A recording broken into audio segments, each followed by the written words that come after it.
Hi, welcome to Embrace the Madness. This is Madeline. If this is your first time joining, welcome. This is a podcast where we just talk about human stuff and figure out how we can work together to create a brighter future and make this life easier and less stressful and, the spiel.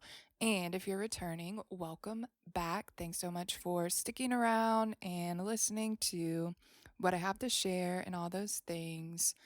So, right now I'm in Arkansas. We came with Davis to spend time with some of his family. So, it's been a really nice, relaxing weekend in the Ozarks. And yeah, just here we are uploading our episode. I'm really excited for you to listen to this one. I got to talk to my friend Dennis, who I met through Davis actually, but him and his fiance are super cool, super awesome, and he got his master's in social work. And I just wanted to hear from his perspective because he is very big into manifesting abundance. And when I started learning about it and reading about it and really becoming interested in it, I was like, oh, well, I don't really know who to talk to, like, in my circle. And it's hard because a lot of people think it's silly. And Dennis is one of those people who seems really, really, really grounded, but also very much into his spiritual side of things. And so he's just got a really cool perspective. And I'm super excited that he joined and that you get to listen to this stellar episode.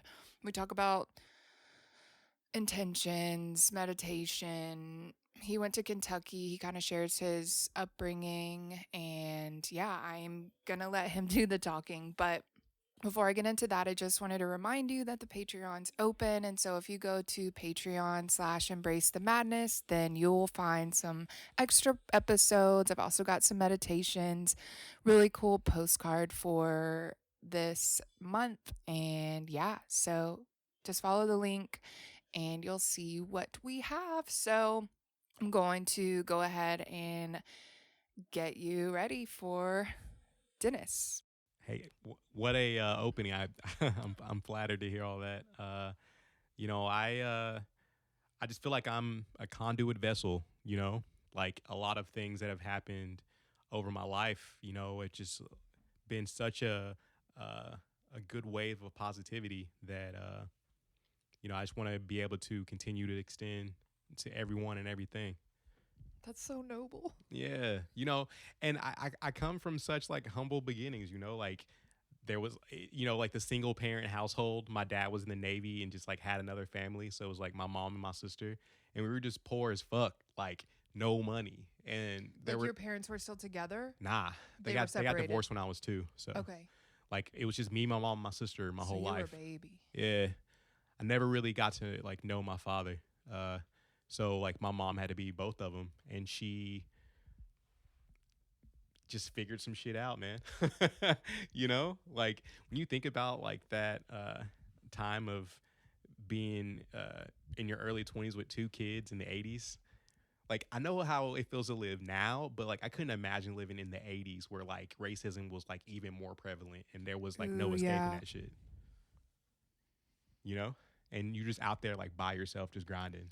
Especially as a single mom. And I Yeah. feel like that would have been all the time where kind of the whole like propaganda against like people on welfare and just like creating that whole stigma around all that. Yo, Reaganomics was real. Like she Yeah. lived through all that shit.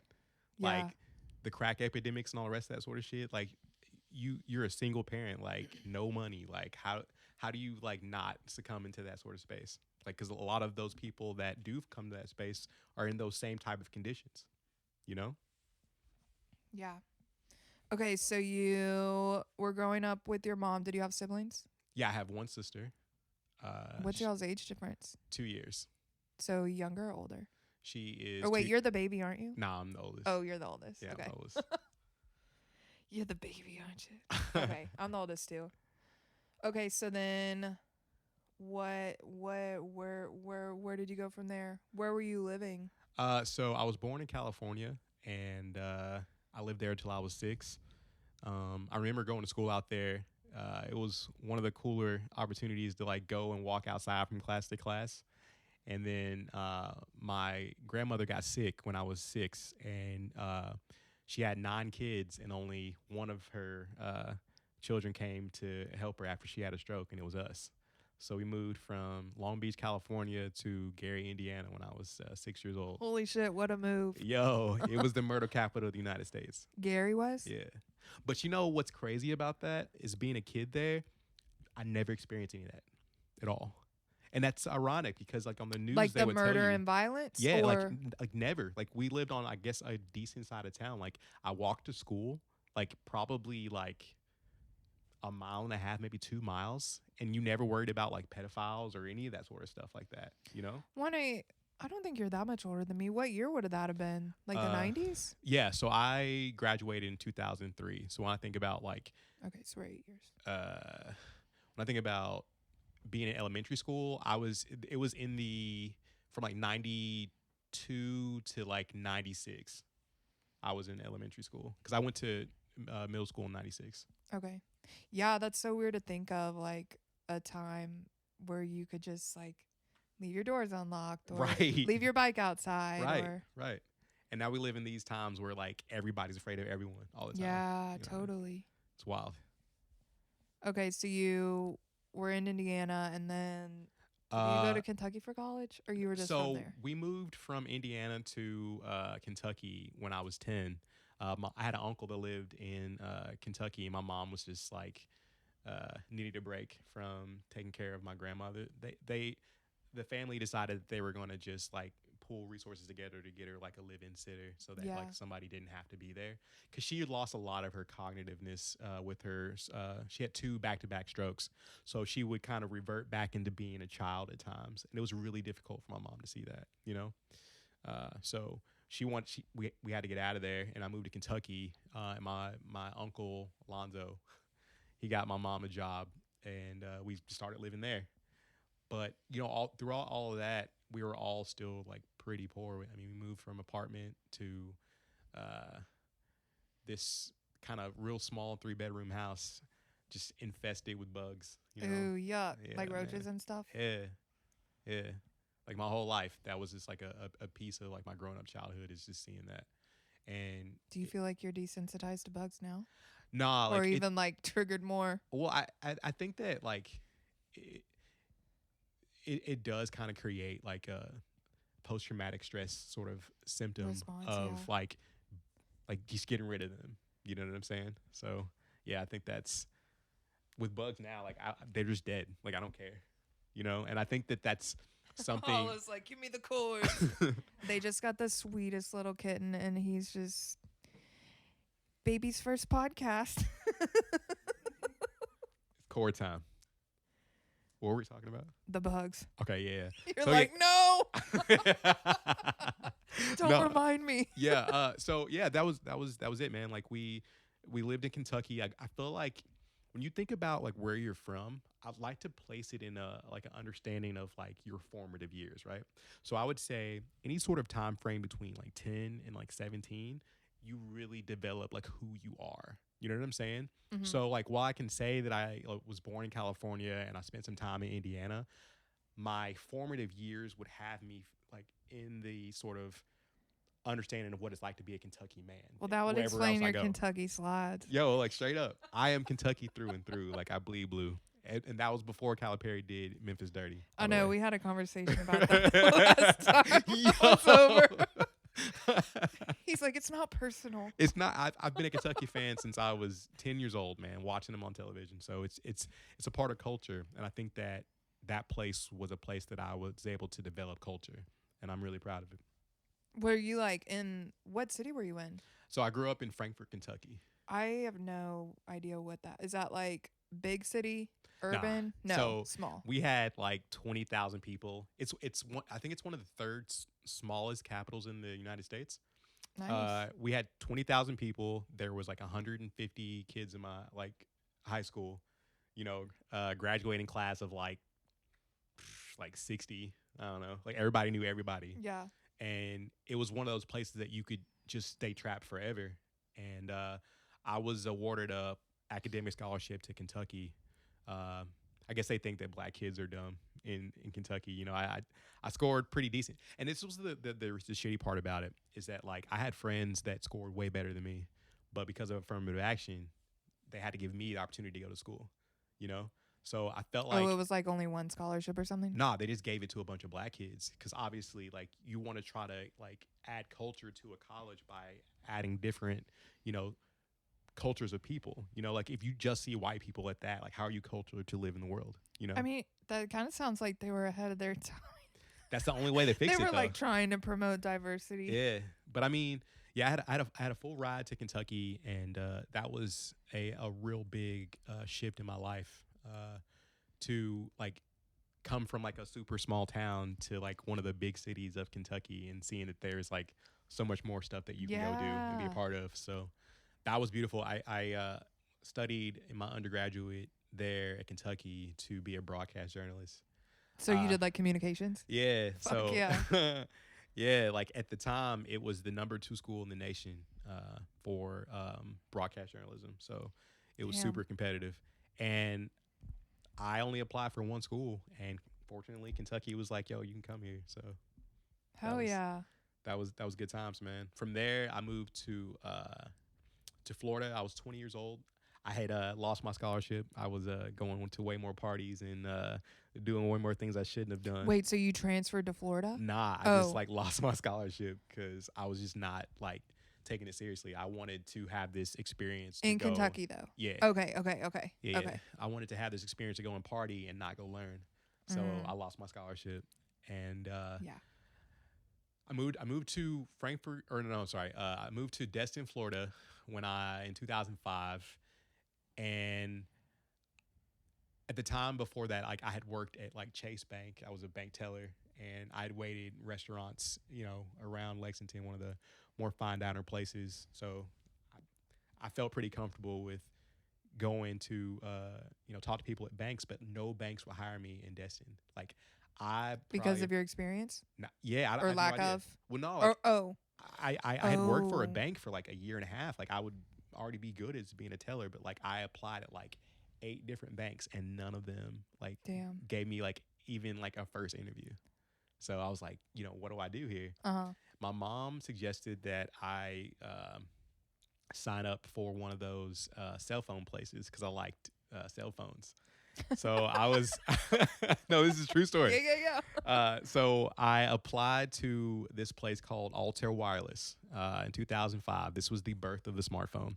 This was when people like decided that like they really, really, really loved the Motorola Razor, and there was no way you were talking them out of that phone. Totally. I remember that. Like, nah, bro, I'm here for a Razor only. But I had to like help you The pink understand. one. Yeah, yo, facts. And I remember when that like when Singular had it out there, and like people were Oh my like god, changing carriers. singular Yeah, Peop before AT&T. right.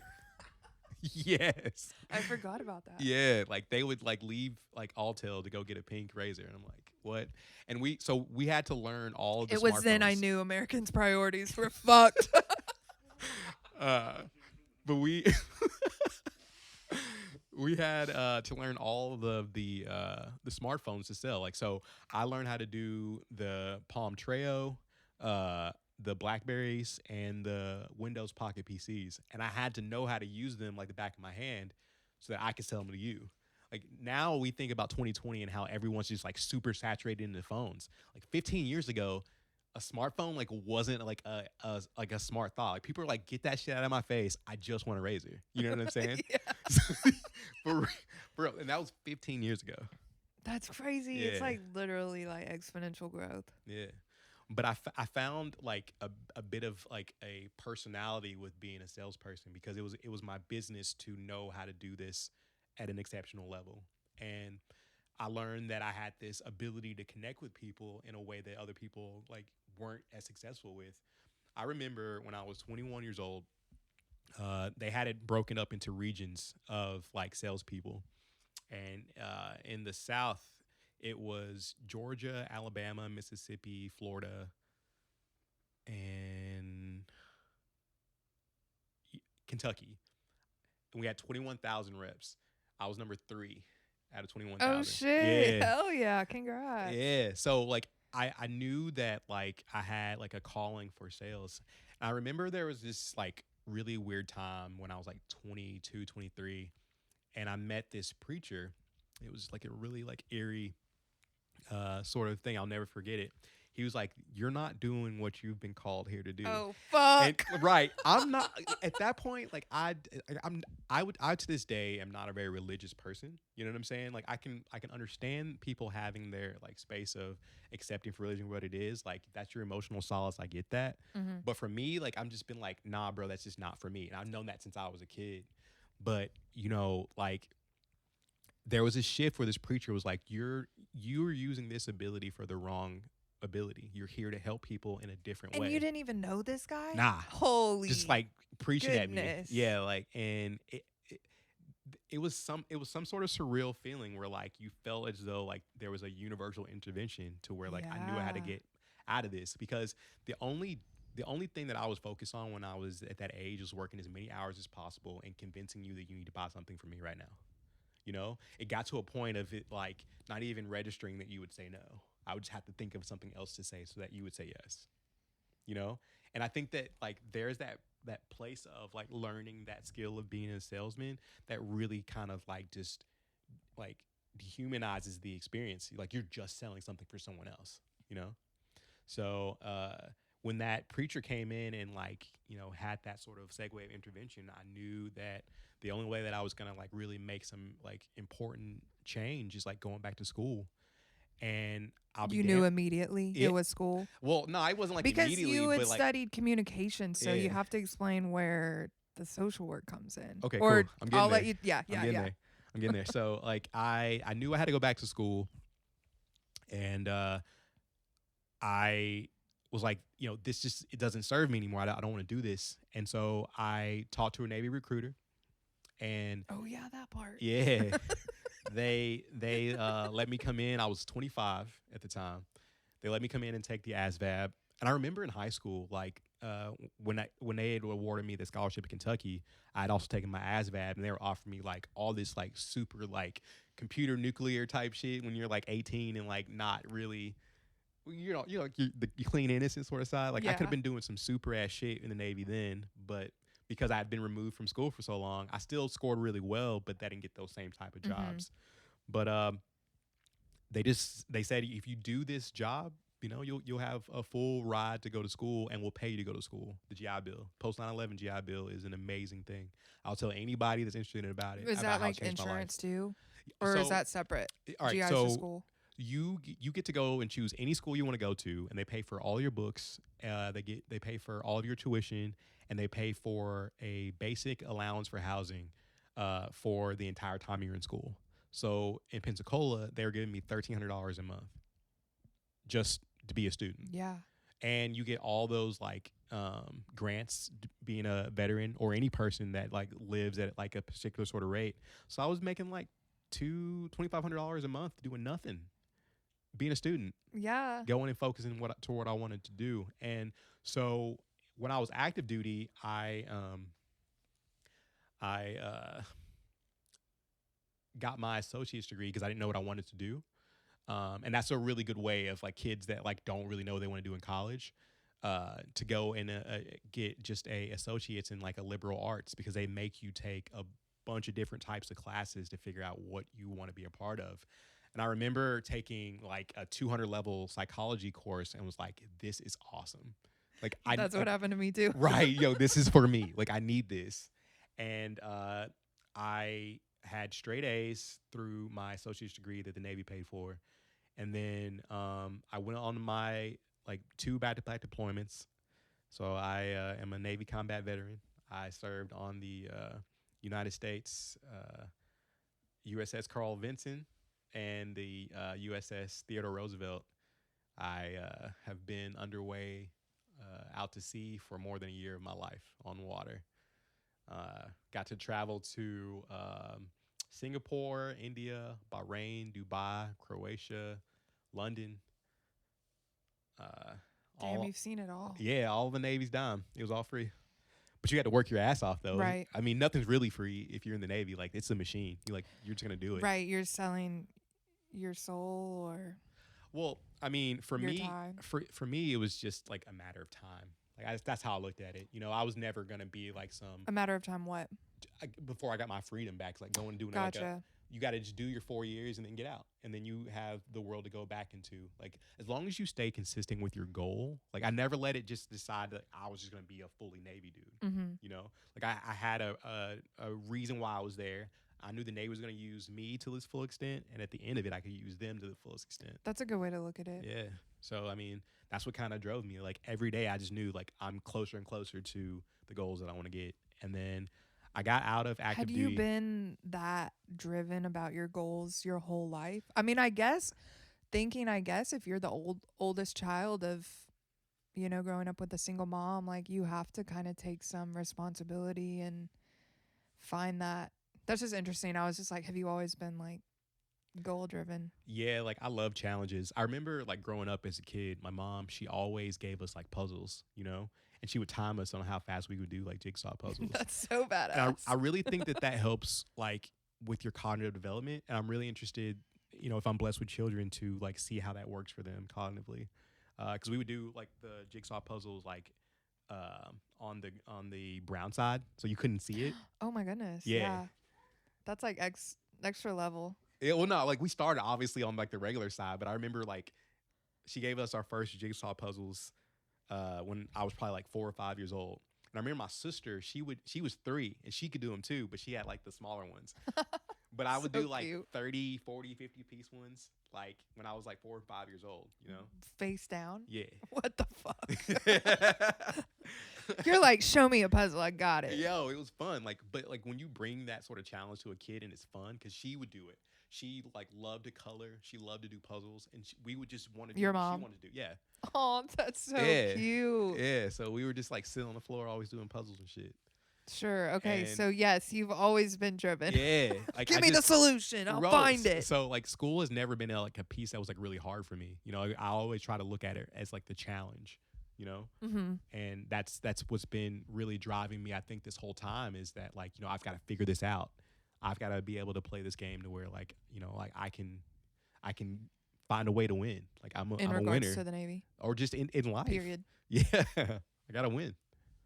That's it. That's what that drives. And what winning actually looks like is relative.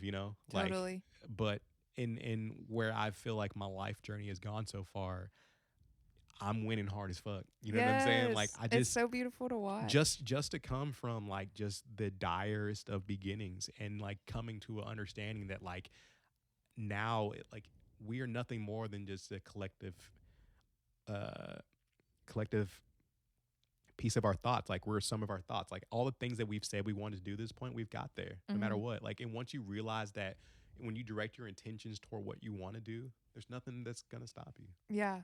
Yeah. It's been wild to learn this and kind of watch it happen in my own life, and like it feels like I'm just like, oh, I just want to tell everybody about this, but it's still so not taboo, but just so people don't talk about abundance and people don't talk about manifesting, and like there's still so much fear and doubt. So I feel like you're one of the only people in my close Memphis circle that's like, yeah, I manifest shit on the daily. But see, I think that that's the miss. I think that's how they keep us so attached to it, is that they want you to hate yourself. You know what I'm Yeah. saying? Like, look at how they like advertise for women and shit. Like, Put on this eyeshadow to make right. your eyes prettier. Look at this photoshopped like chick in this bathing suit, like right at like all the places that would sell you candy, so you feel bad about yourself for eating candy. Right.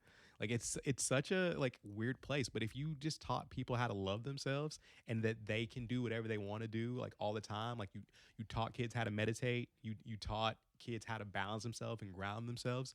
Can you imagine like what those type of skills would change a generation to be? Yeah. And you know what's beautiful? It is happening. There is optimism. There is so with my undergraduate, I have a undergraduate degree in psychology, and my minor was professional education. So like I thought like because like things change a whole lot while you're in school or whatever. I thought I was gonna be a For guidance sure. counselor. So Right. because I want to work with kids, I thought if I could change anything about the the world, is like leaving it better than I found it. So if you can influence the future with children, like Yep. then you could leave something like longer than and you got to like positively affect something in a positive way. So I thought, maybe if I could be a guidance counselor and just like try to help, because when I say I'm a vessel, like I always feel like I know the right thing to say to everybody. Like I don't think about it. It's just kind of like flows, you Mhm. know? So like if I could like find a way to like be a vessel for somebody that is like at a place of being lost and they just like, yo, I did that and now I'm just doing all this shit. Like I think that's what I'm supposed to do, you know? You Yeah, just it's speak it such a into cool existence. feeling. Yeah. Yeah. So like I thought I was gonna do that, but then I learned what guidance counselors actually did, and I didn't want to do any of that shit. It was not what I thought. So I was like, "Fuck, what do I do now?" And I remember I had a really good friend to this day. She's the reason why I have a master's in social work. Her name is Ryan Morris. She said, "I'll never forget this. We were drinking. We were some drinkers. Uh, she said, Dennis, you're gonna do whatever you want to do, and you know, you decide you want to be a guidance counselor. What happens at year 10 when you're like, you know what? Fuck these kids. I can't reach them anymore. Like, what now? Are you just going to be a guidance counselor forever and like hate your life? Or would you like to have a, you know, great opportunity to help people in so many different sort of capacities in modalities? I was like, how do I do that? She goes, social work. They're like, social work is so vast. Like, so many people would like think that as like social workers just go and take people's kids away, and that's like that is one of the pieces of social work. But like you can become a therapist, you can work at like prisons, hospitals, military, like just there's so many different sort of places that you can go and help people and however you want to do it. uh I think that's been one of the most beautiful things that I've gained from like diving into social work, is to realize that, yo, like you can help people and realize it and help them realize that the answers are inside of them. That's what I learned through that study. Yes. Yeah. Like finding that meditative space to be silent, to be still, and just know that like the answers just come from you. The ancestors are here to like let you know that. Mhm. And I think that I found that in meditative prayer. Where do you think you had the shift, because you mentioned you didn't grow up religious and I didn't grow up religious. Did you go through like a period of like atheism or agnosticism, or how is your kind of spiritual journey? Oh man. You know, I I never like really put together that like God was like some man who was listening to all of people's problems and stuff. Like I feel like that was Like you just, just couldn't, you yeah, couldn't, like it didn't even as compute. like a small child, I was like, this isn't right. Like Right. I like no, this isn't for me. But I knew that there was something about like the way that people feel around you that like made it more than just me being like a body. Like there's a spirit in here. No, you can feel people's spirits. Like you know people's energy. So I always knew that that part of it was real. But it's just like kind of delving into more of that understanding that I like started to look into like past civilizations and how connected they were with talking about the universe and energies, and like so much more of an understanding of things that when you start to look at like the Egyptian like Book of the Dead and like how they like perceive souls, it gives you so much more of a purpose of knowing like what you're here for. Mhm. And I feel like so many people miss that and like want to bury it into like religion, but like all of formalized religion comes from the Book of the Dead. Most people don't know that. Like you think about Judaism, like being like Muslim, Christian, all of that comes from that understanding of like how we try to perceive what God was because of the stars in the sky. You know, it's I don't know. It's a dang, I lost my train of thought. I I know, was just I'm over like, here like, what do I say next? We were talking about, I mean, did you ever go through like a period where you were angry at God, or it had no. just only ever been, I was angry at religion because like I couldn't right, like the really, organized part? yeah, like I couldn't understand like why they never got taxed, and like why so many people like are homeless, and when you couldn't like Yeah. why couldn't they just come to your church? Like Yeah. what makes them such like nasty people that they can't come sleep there? Why do they have to sleep outside? Right. Like Jesus taught that Right. everybody is equal and Like all of like orthodox like religion like was just like some sort of like capitalist way of collecting money. Like before there was formalized government, there was a church, and they was like burning motherfuckers and shit, calling them witches. I know it's crazy to think like just about all the fear. Like talk about where where they learn fear controls people. Yeah. Like I just remember we read like sinners at the hand of an angry God or something, and in literature about just this preacher like creating this whole rhetoric on fear and like God's gonna like burn you to hell if you don't like get your shit together.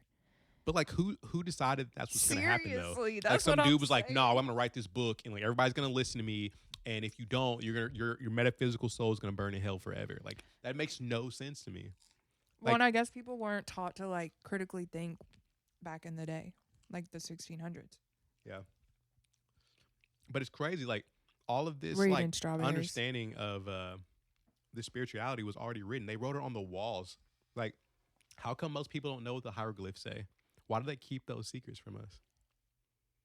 Like, you Yeah. ever look into like ancient like Egyptian civilization? Like, there's something special about like stones and crystals. Did you know that the first radio transmission was actually broadcast off of a quartz stone? I I didn't know that, but that sounds familiar. But Yeah, yeah, you don't think about that was one of Tesla's ideas. like Like, it he would have. charged a quartz stone and was able to transmit sound from like one place to the other off of a quartz stone. Dang, that's crazy to think you can even do that with So, the like, crystal. in ancient Egyptian times, they would have these like quartz bathhouses as like healing modalities. Like, you think about like vibrations and energy that kind of come from that. There's something about like holding a stone that like resonates with your vibration. You could grab a stone and it like doesn't do anything for you, or you can grab a stone and it really, really is like you can feel a vibration in your hand. You know, Is that just because you found the right one? right? Okay. Because it's got to work with your like vibration. Like, the Ooh. vibes never lie, for real, and that even works with people. Like, if their vibes work with you, then like you know that you're gonna work with them. Mm-hmm. It's the same sort of thing of understanding that the whole world works like that too. That's why it's so important to like ground and be outside and take in the sunlight and like be around that type of like nature energy. And they want us to be so far away from it. It seems, you know. Yeah. And when he says they, he means the people. I mean, you look at like what they're telling us to do, man. Like, stay Yeah. inside, stay 6 feet away from everybody. The sunlight's not going to help you. Like, like stay I'm indoors. like, we Listen to still us. need vitamin D. Right? Nah, but like they would have you believe that that's not where you need to be, man. Yeah. It's so weird. That fear, Yeah. that fear is so it's such a masterful level, man. I know. It's really, as much as I hate to give it the people credit, like, it's actually brilliant.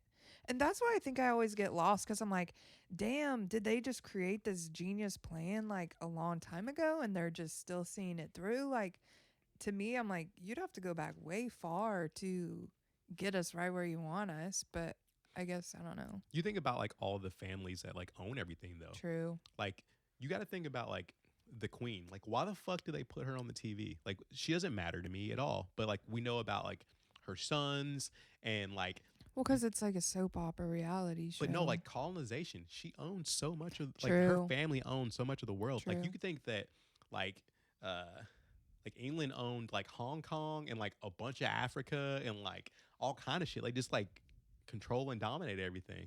You know, and I think that like absolute power corrupts absolutely. So why would she ever in that family ever want to relinquish that power if they knew that they'd always had it?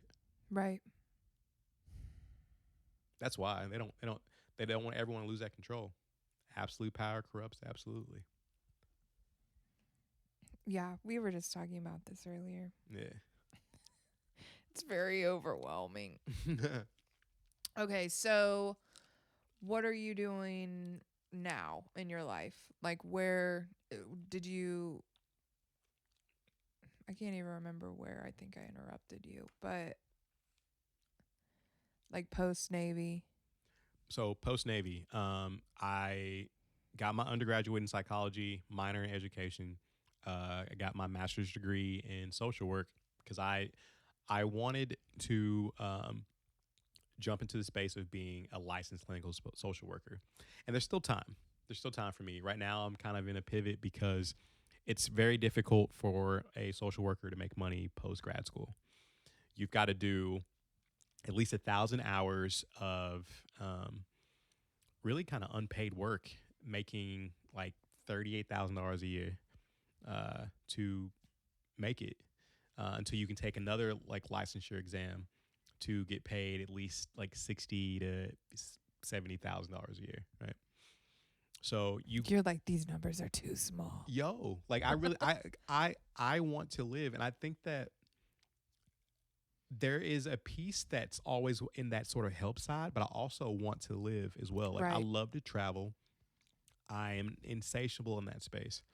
But if I were to give myself to like eating ramen noodles every night, I can't do the things that I want to do. You know, like I can't have the life I've created for myself. So Hmm. it's that space of like really deciding on like which one's better. Like, you know, having more money. Like right now I'm fortunate. I sell mortgages, refis, and home purchases. But I feel like there's still a helping piece where like I can help my military brethren get the best rates that they can for their houses, or like give somebody an opportunity that didn't think that they could get a house, their own home. Totally. You I'm know, sure that's a special it is, feeling. and I think it's really cool to be a part of that right now with the rates being so low. Like people can finance houses for like 2.3 to like 2.5%, and you just think about like my manager was talking to me about this today. He said that when the housing market collapsed, people were buying houses at like 8%. What does that mean? Like the interest rate, like you'd have to pay the bank back 8% of the total value of the house to own the house. And now it's at 2%. Okay, normally it's at like 2, Nah, like or normally it's people are lower. always going to buy houses. They'll buy it at like 10% or 12%. Like the people are just going to buy houses. Right. But the best part about it is that like throughout the way, you're helping people get it at the best prices Hmm. possible. So I feel like that's a helping piece. And it also allows me an opportunity to make myself a lot of money and like use my brand of like selling myself in a positive way. Yeah. I'm not going to do it forever. Hmm. The end goal is to try to like make enough money to like have and showcase my art and love cooking. Like I love to cook. Oh yeah, he wants to do a vegan showcase. Yeah. I believe in the ability to use art in so many different modalities. You know, growing up, I was always in like choir. I did a lot of plays and musicals and stuff like that growing up. It was just a piece of like artistic expression.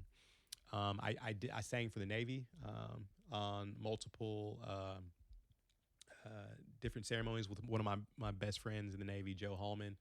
We did sporting events, retirement ceremonies. That was the most beautiful thing. Like you're active duty, and some dude is about to retire, and they're like, "Yo, would you sing the national anthem for me?" Oh, Like how do you say no to that? Like how would you like why would you say that no? courage. Yo, but I remember being on deployment to get through the monotony of the day. We would just like sing a whole bunch of different like show tuney stuff because like I remember Joe, his dad was the head music professor of Vermont. He came from Vermont.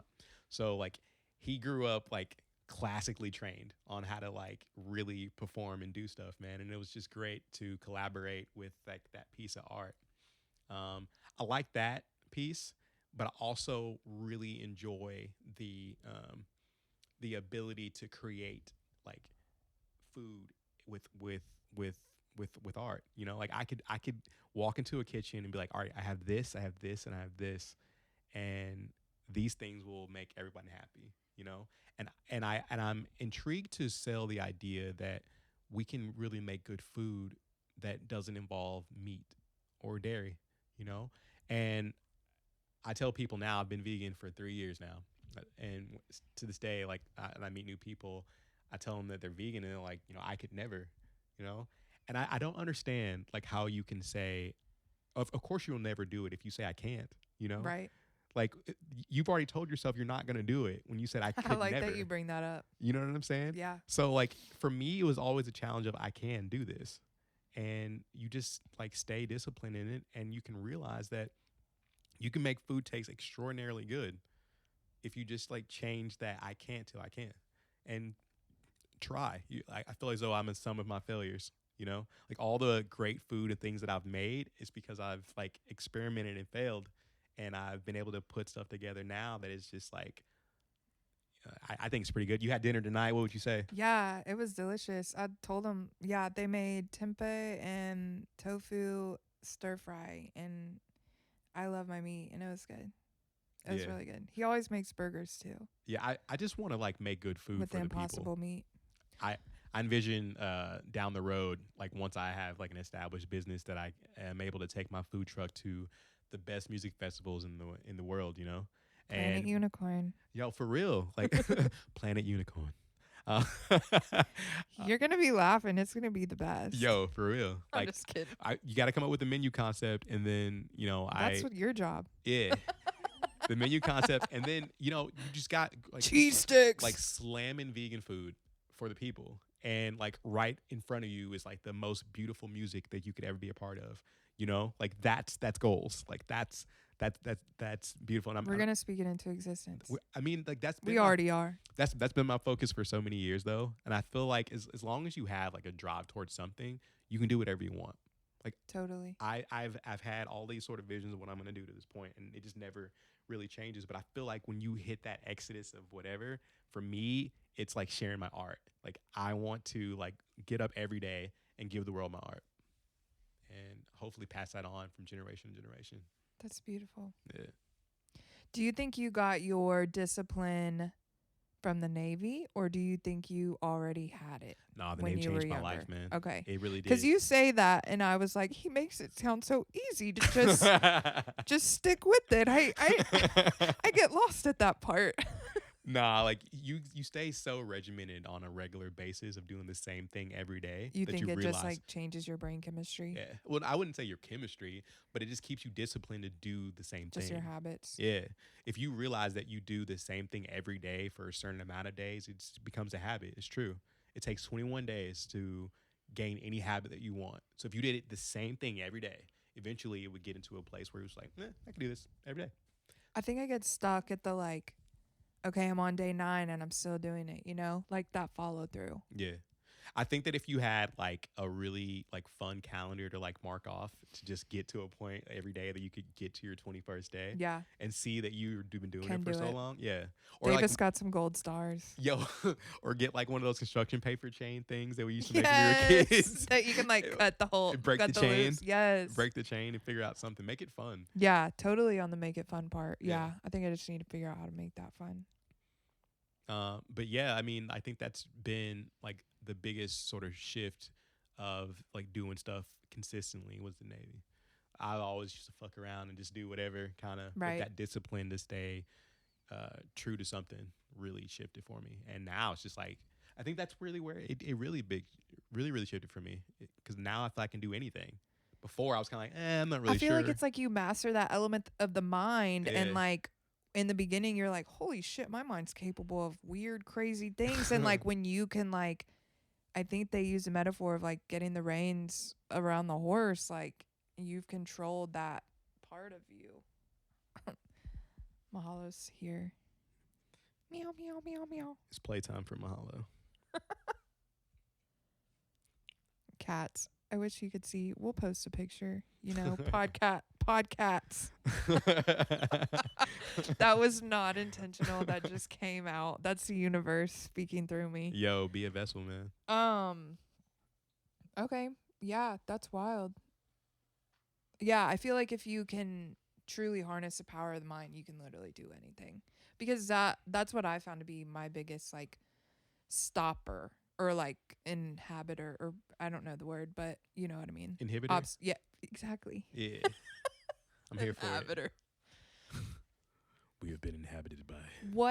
Okay, let's talk about abundance. What's the first thing you remember like actually manifesting in your life? Or do you I remember like moving to Florida. I had just lost my scholarship, and I didn't want to come back to Kentucky as a failure. Like I just was that for yourself? yeah, really for myself. I didn't want to come back home back to Frankfurt and just be some failure. Be back there. So I knew I had to make it. I just had to make it. So like they gave us quotas of goals of things that we had to sell, and to be able to speak out what I wanted for the day and like work and stay in that sort of like pattern of rhythm of like learning how to consistently pitch the same thing. Like if I say the same thing to 10 people, two or three of them will buy, you know?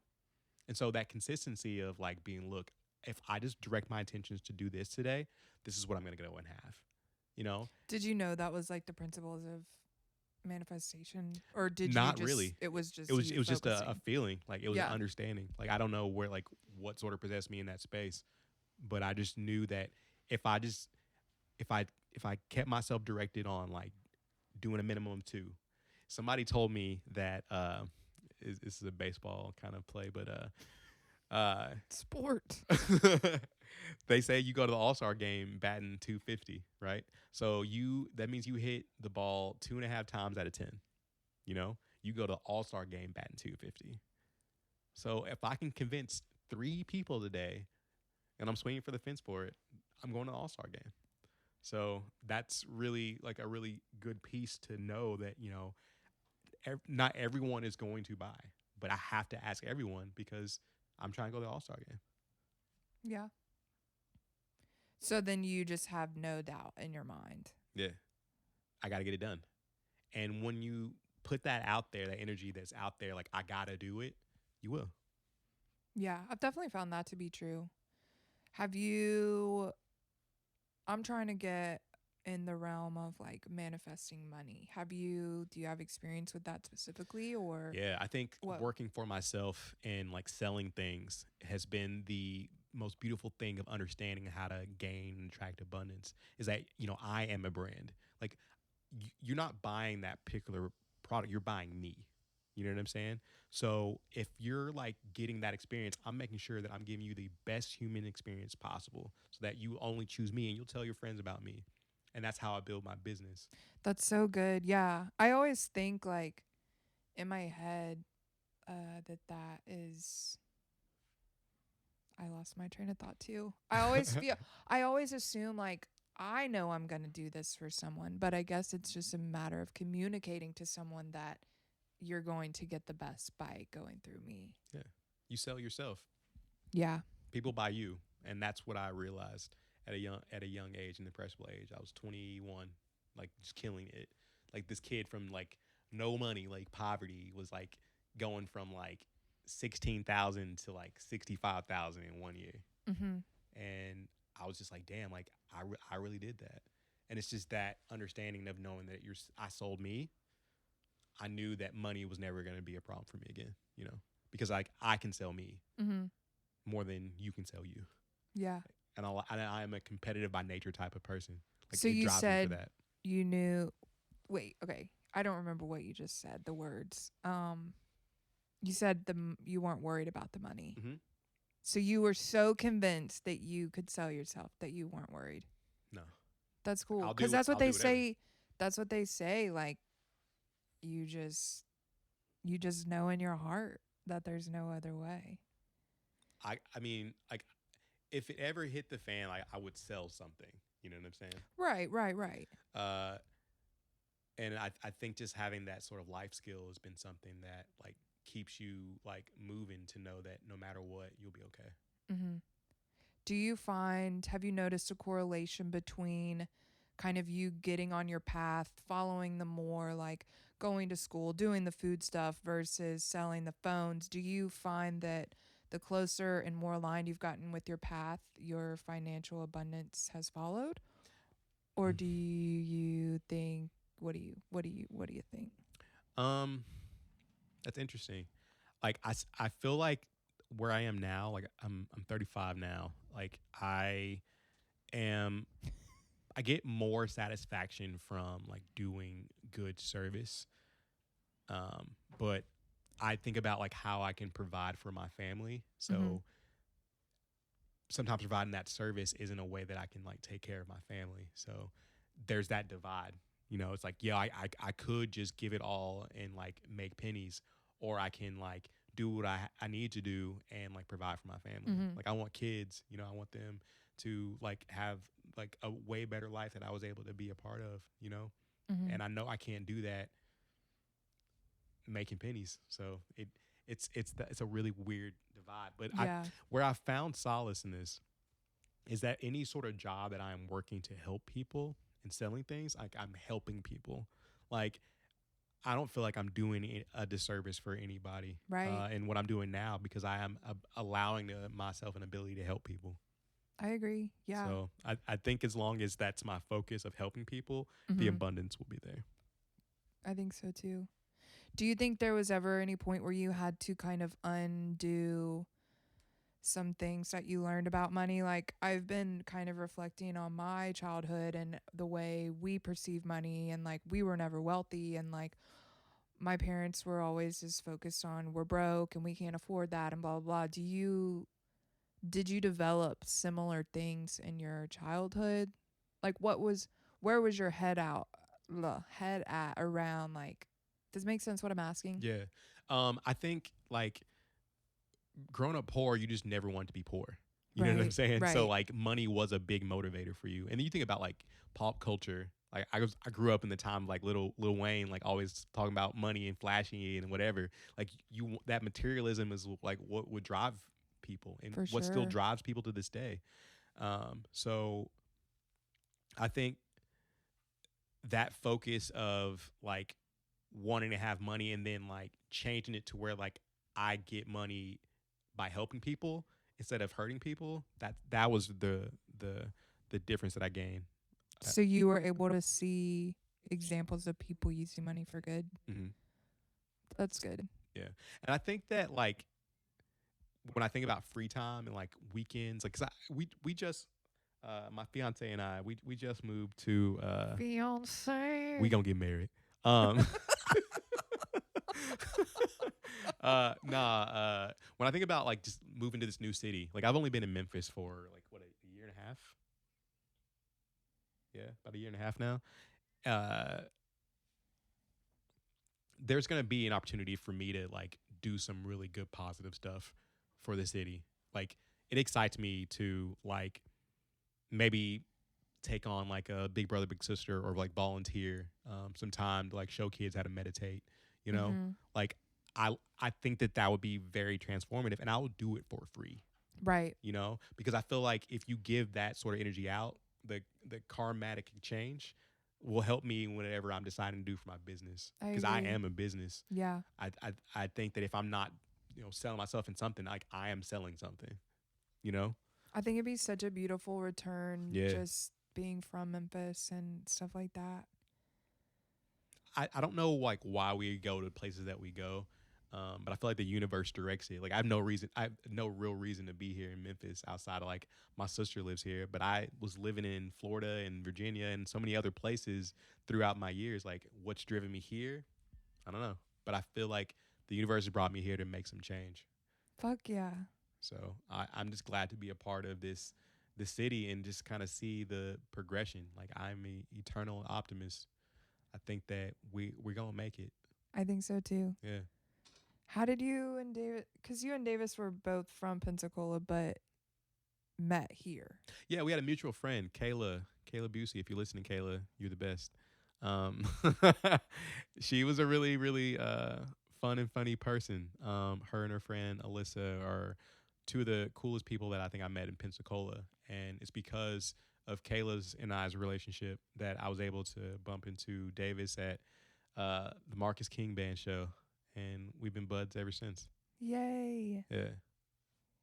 That's how I met I'm Dennis. excited to like actually go to more shows, man. I'm really really sad that there's no shows right now. Dude, I know. Tell me about it. All right, so I want to know like why Growlers isn't like live streaming. Like, They are are. they like because like it Dennis is like, "Meh, meh." No, yeah, they've been live streaming like for the last couple for weeks. real? Yeah. Do you follow their page? Yeah, but like I don't know. Like, are they on Twitch? Like, do they like let It's Patreon? definitely not EDM. But it doesn't matter. Right. I just want to see like live Yeah, music. yeah, I yeah, yeah, love yeah. live music. I live Yeah, for yeah, it.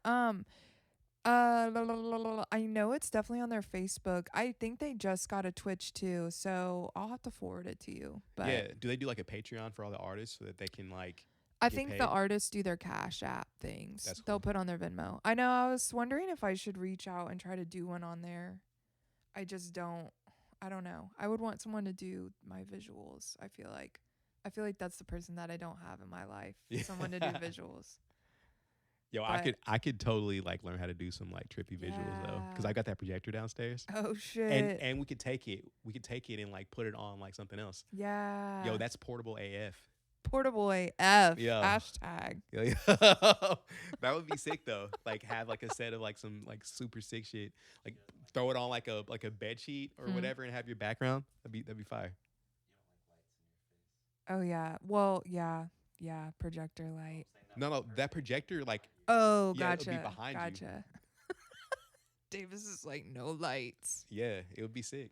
Yeah, I think that would be cool. Yeah, we still have I would to. totally bring it along and like do that if you like wanted to Oh, have. you mean at the venue? Yeah, that'd be sick. Yeah. I'm just here to contribute, man. Like I feel like I really want to do some cool things in Memphis. I've met some really cool people here, and the city has been really like welcoming to me. Like I managed a T-Mobile location in Midtown for about a year, and it was really cool to meet the people of Memphis. Like the way that y'all speak is hilarious, man. It is What the hilarious. fuck is that supposed to Yo, mean? it's the phrases that y'all use. Junked? Yeah. That's some real ass shit though. Like I'm not from here, so like That's true, to I like guess. hear y'all like use the word junt in so many different Oh my contexts god. is hilarious. And like when I hear the phrase "you doing too much," that is a Oh Memphis my thing. god. That Really? is straight up. I have not heard that anywhere I else. love when people are pissed and they're like annoyed and they're like, "You are doing too much." Yo, And you're that's like, only "Okay, Memphis. sorry." Yeah, but the most hilarious thing was like trying to be politically correct, because like as a manager of other people, you gotta like try to like stifle fires or whatever. We Mhm. had this one employee. She was great, but she was just kind of like a product of her environment. So she was just kind of ghetto fab, and she would always like, they doing too much. I'm like, you can't really say that to these people, To the customers? right? Oh no. Yeah. She So said that to the customer? yeah, and it was a Memphis thing. Like the customers would say it back and forth. Like, yeah, it's just doing too much. Like it's like a thing that Right. was there. Um, it was really cool to be a part of like what people were talking about in Memphis because you meet so many like random people and Oh yeah, I guess like it, not knowing anything. right. And in order to sell something, you've got to build and break down those type of things. So like Mhm. it was always some sort of conversation starter, like, "Oh, how's your day going? What's going on with you?" And like and you did, and man, like Oh the yeah. MANE. the way that they talk, the way that they speak is really cool, So man. nobody else has Maine anywhere? Nah, that's Memphis Oh my for god. real. When you think about like Hustle and Flow, remember that movie Hustle and Flow? Yes. Like how he had that fake Memphis accent. Yes. Like I think he said Maine, right? yeah, he A did. lot. Uh, but like What's his name? Terrence something? Terrence Howard, Howard. yeah. Dude, But I remember, yeah, when Whoop That Trick, when they were making that, they were making it for the first time and they looked at each other and they're like, this shit's fire. And I just was little and I was like, fuck yeah. so, what was it like to see your city be on the map on like Hustle and Flow? Like, I'm actually kind of curious to hear that I story. mean, I think I was young at that time. I mean, I remember everybody was thinking it was cool and my dad was like talking about Craig Brewer. And I mean, I thought that was cool. I think I was just too young to know what like being on the map meant or what that meant for Memphis or, yeah, I think I was too young to know. I'm really intrigued to learn more about like the the Memphis sound. Like y'all have some really good artists here, and I Yeah. feel like when I was working all the time, managing that store, that I really missed a lot of like live music. Like I love live music. That I live for it. It's not just EDM. It's every genre. Right. Like I love bluegrass. I love funk, pop, soul, R&B, like EDM. Like I'm here for the vibe. You know what I'm Mhm. saying? Yeah. And I think that like that's gonna be the most beautiful part of living here in this city is that I know that it's here, but where it at though? Like where is that? Yeah. Well, when the radio station starts, the one in the fall, they've got like all different sorts of music. So they'll have all sorts, and I think you can get a good idea of Memphis stuff and local stuff. And I'm here for it, man. I'm because I trying mean, to if you've only, you said you've been here a year and a half. uh about a year and a I half. mean, I feel like that's still pretty short to Yeah. like open your eyes to everything. Because I think that's when I started going to the EDM shows. probably. So, like, as far as your music taste, like, how broad would you say that it goes? I mean, of course, I'm from here, but I don't like country. Um, I grew up listening to like K97 and 1071, so I think like I just always had that in the back. And then I think I listened to like top 40 stuff a lot growing up. And then, yeah, so I feel like it's pretty wide ranging. Like, I don't, I joke around with Davis, but I'm like, I haven't been exposed to many jam bands, so I'm not like into it, but I'm also not opposed. But like, I can appreciate genres. I just have my favorites. Man, I'd say some of my favorite music to see live is like bluegrass music. I Really? think there's so much energy involved in Like banjo?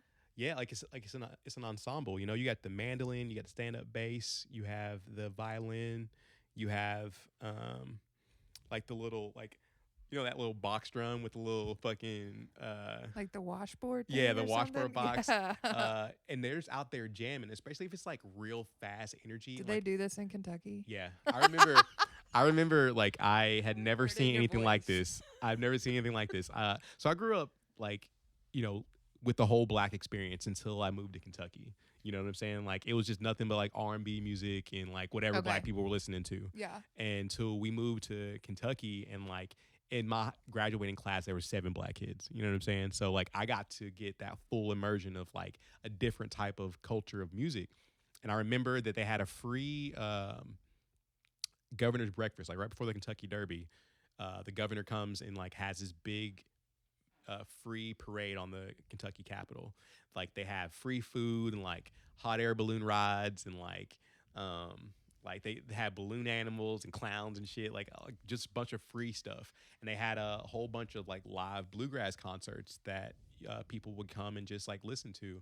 And I'd never seen that type of energy of people just like dancing and like it felt like those like uh you seen Brother Where Art Thou, right?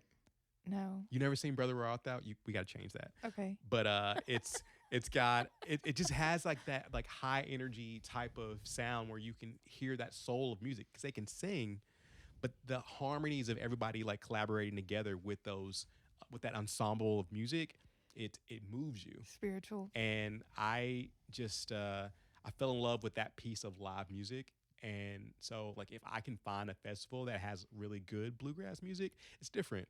It's way different than listening to it on like just a like CD and like not really seeing it performed live Mm-hmm. because it's a different experience with it live. And I Like think that interactive. yeah, I think that really has driven me toward like appreciating more live music to see like every genre of music perform it live.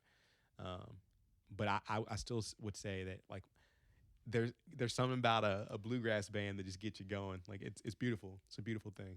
Yeah. I don't think I've ever been exposed to that much.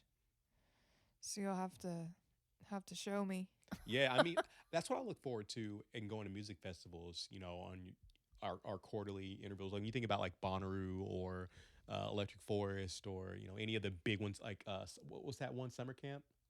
Yeah, like when you have like so many different like spectrums of different types of music and shit, Mm-hmm. like that's that man. Like Like you well gotta see it rounded. all. Yeah, Yeah. yeah. Uh, Bonnaroo changed it all for me. I was like 20 years old, and it's such a spectrum of music, man. Like, Yeah. it's everything, and there's you could walk up on like some like Afro punk, and then like some like punk music, and then like some jazz, and then like some country, some bluegrass, some rap, some like some reggae, like whatever the fuck is, and it's on all night. You know Yeah. They do that a good job at curating all that. yeah, it's definitely a vibe. Rest in peace, music festivals. Yo, like, but we'll be back in 2021. And actually, Adrian and I were just talking about this. I was really bummed out to miss the 10th anniversary of Electric Forest this year. Uh huh. But she brought up this point, and she was like, just because like it was the 10th year doesn't mean that it's not the 10th anniversary next year. So True. they still can put on like They have to. yeah, like so like they're just pausing the 10th anniversary. So when we get back, motherfuckers are gonna go crazy. I know. Like I can't wait for like 2021's festivals. That's what's getting me going. That's You know, true. Yeah. it's gonna be so much wonderful to see that sort of cohesion of good energy of people. That's the best part of festivals, man. to see like so many people collaborating together and that don't even know each other. But there's no crime, there's no hate, there's no violence. It's just like people Just together for drugs. the and the love of music, man. Like dead ass, but the love of music, man. The No, people that are there for totally. that. Like I am excited for next festival season, man. It's such a special thing. It took me forever to realize like how sad I was that we didn't have it. Cuz for a while I was like, "Oh, it's fine. I got this." And then you're like, "Oh yeah, it's the end of summer and we didn't go to any festivals." Right. What? You're Where right. where's the Yeah, I think just yeah. It was just weird. It was like I had just started playing shows and then corona happened and I was like, "Oh, okay." I'm just glad like my livelihood wasn't based on like live music. Like it wasn't that good yet. I mean, like it's crazy that like this has put so many people down. Like the fact that you can't congregate. Like how many people Yeah, have been affected by festival season being canceled? You know what I'm saying? I know. And then like that's a thing that I try to like remind my friends too is like yes, it's one thing to like get really excited for Bonnaroo, but like what's really important is to take that festival experience and live that experience like in your real life. Like if you just like wait, oh Bonnaroo's here. Oh no, Bonnaroo's over. No, no, no, I got to wait till next year and it's like you didn't even get a chance to like actually live to experience what the festival gives to you and like just going out and like recreating that experience in everything you do and you have a festival every day. Yeah. I don't know. No, no, I'm here for it. No, I'm like that was I'm always beautiful. like be grateful. You know, I am very fortunate that Adrian is coming to my life to really help me appreciate music more Nene. because you know, like I was one of the people that sometimes didn't clap for live music, but she makes it such an effort to make me clap for live music that now like I feel like weird not clapping for live music. How often do you find yourself? And this is a good question. Like, do you always clap for live music? I think so. I think like if I like I mean it's obvious that you like whether you're aware or not, you can hear music stop. So it's like you have to at least on some level acknowledge that somebody's playing. And then I think me too, especially just like going down like the creative endeavor, understand like the work and the courage that it takes to like go up there and do it. So I try to, and like if I notice that other people are clapping, then I'll just start with them or something. But yeah, I definitely don't pretend like it's not there. I find it interesting, like sometimes to like go into like a bar where there like used to be live music or whatever, and like a band will be playing, and they're like a good band, and like the song will end, and like no one will say anything, like no claps will happen. Like how often do you see that though? A lot. Do It's you? all the time. Like it's surreal. Like now, like and it makes me appreciate music that much more. Like I love to clap for live music now, and I'm so much more aware of that. Like someone put that on for you, and like why the fuck didn't you clap? Like Especially now post COVID. right. You're like, woo! Like Ric Flair. And you're just like calling for an encore at every song. Another one. It's so weird to think about what live music post corona is going to look like. It's gonna be a wild, wild ass time, and I think that when we think about like how things are gonna shift, like music's gonna be like revolutionary. I think that there's gonna be so much message. Like you think about like what type of music will come from like COVID. I'm excited to see It's it. like another renaissance. It is because you've had so much time at this point to like be in the lab and create things. And I've been really a big fan of the new Glass Animals album because that was all created during COVID. And I think that there's going to be so many more albums that come out during this time frame that are just going to be some of the most beautiful shit ever, or like maybe some of the worst. I guess we will be the judge. Right. But from what I've heard so far, like the good projects and things that have come from COVID, we're waiting on a real good music renaissance, man. I think so. I mean, all the artists I follow, they're like EP, EP, EP, EP, EP. So I definitely feel like a lot of people have been taking the time to be creative What other where they choice do see we have? fit. So many people getting furloughed, so many people getting laid off. Like it's wild, dude. I mean, honestly, like COVID me getting my job cut off like allowed me to further pursue my creative endeavors, which has been like nothing but blessings. So I'm just like, holy shit. If Corona never happened, I would still be bartending. Yeah. So What has that been like though, to like have that much more space to like be creative? Like, liberating, really, but also like I have to find discipline and create my own schedule and like find out what works for me and make sure I have money. But I mean, I don't really want to work for anyone else anymore. So so you found that freedom for yourself of like, yo, I do this. Like I'm an artist. Like I really do this. yeah, I never used to say I was an artist, but I'm a fucking artist. Yes. Yes. Yeah, it's cool. Kind of like how you say food is your art. Like I feel like this podcast and like I've written and blogged and just contemplated healing for a long time. So I just am like, maybe this is my art Yeah. somehow. And I think that like once we find that place to refine it and you can share that to the world and you can get love, that's really what it's all about. It's all about like getting love, like just going out and trying to get as Getting much and love. giving. That's it, man. Like if everybody like decided that it was all about love, the world would be a completely different place. I think so As too. cliche as it is said, like love's the answer, Love doesn't sell except on Valentine's Day. man. I think I sell love, you know. I think that I mean, yeah. yeah, I think that like my heart is good, and I think that anybody that does it from a place that their heart is good, that's love. Yeah. Yeah, I think I was just meaning like, fear's a lot easier to like use than love. Yeah, I completely agree. Because if we use love, then they lose. Then we've won the game. They got to keep it separated, man. It's way Do you know easier. that song by The Offspring? Uh-uh. You never heard that? What's this? Gotta keep them separated. I'm listening to that tonight before I go to bed. I'm gonna just like jam Adrian's out. looking at him like, you don't know that song? Nah, I don't know that one. It's okay. My dad used to like listen to it, and like it would always come on the radio, and I always thought it was about football. I don't really know why. Nah. He was too busy dancing to bluegrass. Yeah, I definitely didn't They're have like, it. here, Dennis, put on this eyeliner. Nah, I was jamming out with my fucking coveralls, bebopping and listening to fucking bluegrass. Bebopping. Fuck. Okay. Do you have anything you want to share to the lovely people of the universe? Uh, Any guidance? Any blessings? Any suggestions? if I could say anything, I would say that digging into yourself and allowing yourself to be silent is the most beautiful and therapeutic place that you'll ever find.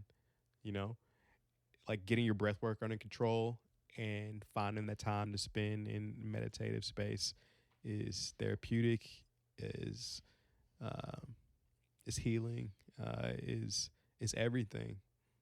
And I think that I've been able to like really find my balance and sense of purpose in allowing myself to be still, because when you think about like who directs you and like this idea of what you have to do, I like to call it the higher self. That's only really come to me when I've allowed myself to be still. Mm-hmm. Yeah. So I think that if you could really like find a daily regimen of practice to allow yourself to be still, to let the higher self like flow through you, you'll find your beautiful sense of purpose, and that's what it's all about. Fuck yeah. I forgot to ask you too, like, what's your like step by step, like, I'm gonna manifest this in my life? So for me, it's always been like a series of like mantras that come into like my head in threes. Like I'll just like find myself saying things over and over and over, and it's usually in a pattern of like a three. So like it'll come like maybe three times, six times, nine times, where like it'll be a repeating And piece. what is this? Like a mantra that your It's higher self tells I think you? so. What can you give an example of what? So like when I get into like a I think about like affirmations of things that I like want to try to direct myself Uh toward. huh. Um, those things just come so like I don't really think about like what type of positive thing that will come to me in that silence. It'll just come and then it'll just echo in my head back and forth, back Okay. and forth, back and forth, and it keeps me going. You know, especially when you get down to that place of breathing and finding your like good breathing technique. So I like the 4-7-8 technique. What is that? So it's where you inhale for 4 seconds, hold that breath for 7 seconds, and exhale that breath for 8 seconds. And you start in that series of counting 4, 7, 8. You know what I'm saying? And you stay into it for a few minutes to where it's just a natural set of breathing, to where like all of the external things kind of shut themselves off. And I don't know when it comes in to like getting rid of all the external and you're just like in your mind, but Mm-hmm. it always seemingly happens that Mm-hmm. in that space of spending those minutes of counting, and then something will come as like a positive affirmation for me to like stay focused on, and like it's such a calming effect that it just works through me, and it's just something that's positive and good. I like the 4-7-8. I also like the Wim Hof guided meditation. It's like an 11-minute video on YouTube. You'll have to send me the link so I can put it in the description. Yeah. It is really, really cool. Like Wim Hof is this like breathwork guru who's done like all of these like super amazing things, and he believes that like the power of breathwork is transformative in allowing you to do whatever you want. Like this guy has like swam under like entire football field underwater with one breath. Whoa. Yeah, he's like climbed Mount Everest in his like underwear. Yeah, like he's ran a like half marathon barefoot in the Arctic. Jeez. Yeah, and it's all been like this like amazing understanding of how to like control the mind and like get yourself in that breath work. So he believes that, and he says he gets high off his own supply. Like that's his whole thing. And his breath work routines really, really create this sense of calmness that is like surreal. And his guided meditation routine is one that if I feel extremely stressed, like if I'm feeling like really anxious or like in a type of like mood, I can like remove myself and Mm-hmm. like go to that practice of that video. And it's such a beautiful place to reset. And I feel like once my mind is calmed down, the higher self redirects me in what I want. Mm-hmm. And it's usually in some sort of like transit type of affirmation to help me back in where I want to go. So I think that so many people miss that piece of their lives and want to depend so much more on like external things to solve The their breath work. yeah. But if you really focus within and you can find that place of solace inside with your breath work and just setting that 10 minutes, like just giving yourself that time to like have the no mind Mm-hmm. is transformative. I agree. Uh, Thank you for sharing all those beautiful gems. That was so good. It was so cool learning about Just a vessel, man. where I know, but still, you're a cool ass vessel. I appreciate And that. I'm You're a cool grateful ass that vessel. y'all are in our lives. Oh man. And your sweet Kiki. Mahalo. Well, unless you have anything else, any wisdom to drop, Go Cass. is that a Kentucky reference? Of course. BBN. We out here. What were we saying last time? Stay dry. Die dry. Die dry. Die dry. Die dry. Wait, what did you also say? Something as fuck? Fuck. I forgot the hashtag. It started with the P. Oh no. We'll have to rewind it. Huh? You said something Something AF. Whatever it is, I'm sure that it's gonna be a hashtag of something. Yeah, I'll hashtag it when I go back to listen and I'll let you know. But thanks again, Dennis. I look forward to seeing you manifest the rest of your life. Absolutely, man. Namaste. Namaste. Thanks for tuning in this week on Embrace the Madness. I hope you enjoyed the episode. Follow me on Instagram at Embrace the Madness Podcast for updates and more.